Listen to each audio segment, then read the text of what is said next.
Votre réaction après cette décision? Bon, ma réaction, elle doit être compréhensible. Bon, je suis très déçu. Déçu pour deux raisons. La première raison est que ma conviction est que la Cour suprême ne pouvait pas aujourd'hui juger cette affaire. Elle devait renvoyer devant le Conseil constitutionnel. Mais enfin, elle a décidé autrement en disant que le mémoire serait tardif et que par voie de conséquence, donc il le déclarait irrecevable. Deuxièmement, tout le monde a suivi les réquisitions du ministère public.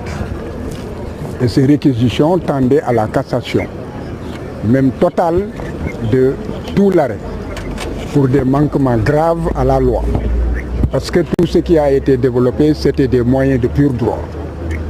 La Cour de cassation, donc la Cour suprême s'est débrouillée pour rejeter un à un tous les moyens et a accepté un seul moyen qui en réalité n'avait aucun intérêt pour Ousmane Sonko et pour ses avocats. C'est en fait sur la contrainte par corps.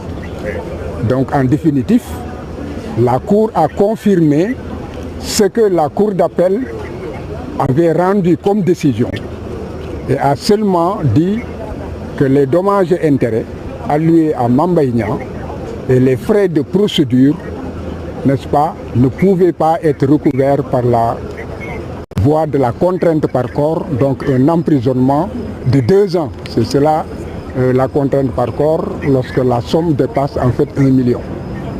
Donc c'est cela la décision qui est surprenante. Alors, en dehors de cela,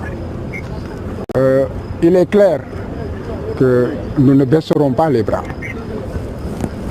Depuis des années, nous avons effectivement été confrontés à des décisions très surprenantes, n'est-ce pas, qui de nos analyses étaient désarticulées et ne correspondaient pas en fait à ce qui devait pouvoir être. Nous sommes aussi dans un contexte et un virage. Parce que si la décision n'était pas rendue aujourd'hui, rien ne pouvait empêcher Ousmane Sonko d'être candidat à l'élection présidentielle. Nous sommes aujourd'hui le 5. Dans les calculs, il restait en réalité seulement 15 jours. Or, le Conseil constitutionnel saisi aurait rendu sa décision dans un mois. Donc vous comprenez l'enjeu. Et là, chacun en tirera les conséquences.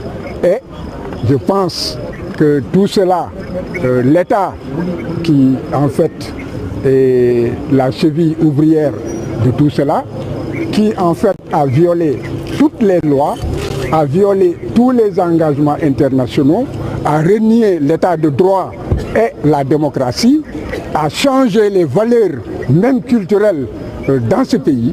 C'est un État qui est prêt à tout. Maintenant, se battre contre un État qui a tous les moyens financiers, politiques, policiers, etc., ce n'est pas facile. Mais ce qui est important, c'est que Ousmane Sonko a gagné devant l'opinion publique nationale, a gagné devant l'opinion publique internationale, et l'histoire retiendra qu'il y a un complot d'État qui a réussi à l'affaiblir. Mais il ne tombera pas. Qu'est-ce qu'il reste à faire? Ce qui reste à faire, c'est que nous continuerons le combat. Est-ce qu'il est Aujourd'hui, on peut en fait aller en hâte en besogne et dire que compte tenu du fait que la loi électorale dit que toute personne condamnée pour un délit de 3 mois avec sursis à 6 mois avec sursis, n'est-ce pas, entre dans un cas d'inéligibilité. Alors là, on tire une conclusion active. Mais moi, je reste un juriste. Si en fait la loi électorale le dit, ce n'est pas automatique. Parce qu'il y a l'article 34 du Code pénal qui dit que les cas d'incapacité, en cas de délit, la juridiction, c'est la juridiction de jugement qui en fait la prononce ou bien l'en dispense. Et je convoque l'histoire. Dans l'affaire Karim Meïssa Wade, le procureur de la CREI avait requis qu'il soit condamné à une peine d'incapacité civique. Et dans la décision, si vous la prenez, vous verrez que la CREI a rejeté cette demande en disant que non, nous refusons de retirer en fait les droits civiques à Karim Meïssa Wade. Cela veut dire que c'est un débat encore qui reste d'actualité.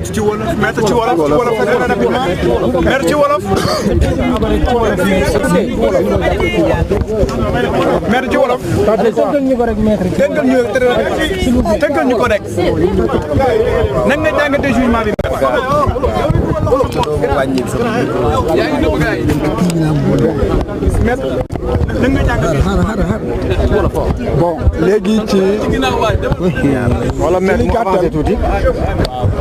yaakaar naa ne que décision bi ñu rendre tas na yaakaar yi wante jeexalul sunu doole ni mu tasee yaakaar moom moo di que na nga xamee ne que ñun nañ ko gisee woon ak kii nga xam ne que moom moo représenté société bi muy avocat général bi dégg nga wane nañu ne que dañoo jalgati yoon et que atte bi dañ ko war a nasaxaayal dañ ko war a maanaam dindi ba ñu demee yàgg nañu lool lam-laame mooy délibéré dellu si ba ñu dellu si la ñu waxoon yëpp attekat yi dañ koo teggi jël ko sànni ko fële kon bokk ñu jàpp ñu dëggal la nga xam ne loolu la ñu atte woon ci maanaam cour d'appel de Dakar léegi nag lii nga xam ne que war nañ ko mën a retenir moom moo di que buur dafa bari doole buur xeex ak moom yombul buur yàlla rek moo ko mën a freiner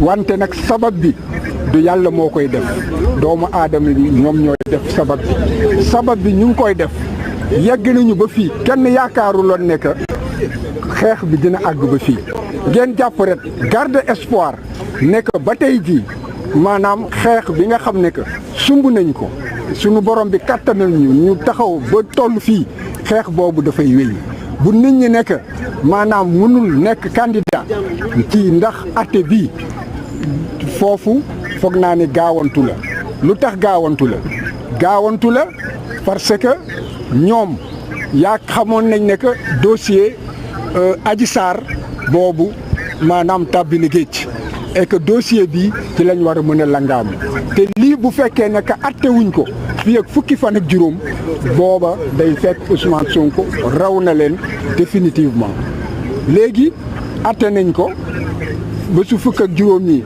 yegguñu fa wante su fekkee ne que dañoo wax ci code électoral nekk koo xam ne que tëj nañ la juróom benn weer te diggante ñetti weer ak juróom benn weer yoo xam ne ko tëddoo ko dégg nga munoo nekk nan la tuddati ak électeur moom moo di que mënul ñu la bind ci fichier électoral yi dégg nga à partir de ce moment déterminé ñoom li leer moom moo di que dañ koy jéem wante gis nañ ne que bien que waxoon nañ leen nit ñi bind dañoo lànk ba tey jii dañ ne que duñ ci delloo kon kooku dafa mel ni que bu fekkoon ne que dañu bëggoon mbéj dégg nga wala ñu xosiñu dégg nga daanaka dañ ñoo raay ndax loolu moom miin nañ ko miis nañ ko te loolu terewul ñuy dox ba fii léegi nag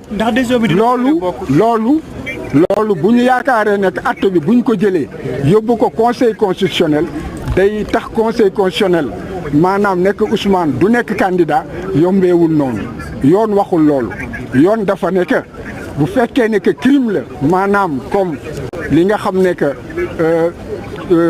ñi kuréel bi atte Adji Sarr moom moo ko atte ñooñu buñ la daane ak daan boo xam ne que daan nañ la mënatoo nan la tuddati nekk bokk ci élection wante bu fekkee nag maanaam daan yii comme daan yi nga xam ne moom la ñu daan Ousmane Sonko foofa yoon dafa nekk ka nga xam ne mooy atte moom mooy dogal nekk kii dootul mënati maanaam nekk candidat ci élection te loolu it mënul weesu nan la tuddati juróomi at yoon dafa tënk sax foofu juge bi waru ko mën a weesu dégg nga alors que bële ba ci fukki at mun na fa dem kon ñu jàpp ne que bu fekkee ne que dañu bëgg a langaamu ci loolu ba tey ji bu ñu yaakaaree ne que dañoo jàpp nañu xam ne que musóor bu ñu jàpp la musóor bi des seen loxo wante terewul borom musóor baa ngi dox soxlaam kon boog jàpp leen ne que wax ji jeexagul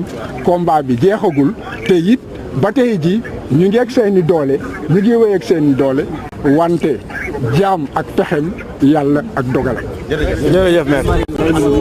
ñu jël ko El Malick. On prend directement la. na ñëw avancer tuuti avancer tuuti. avancer tuuti avancer tuuti. Maître day xaar. il faut ñu gérer El ñëwal tuuti. S'il vous plaît.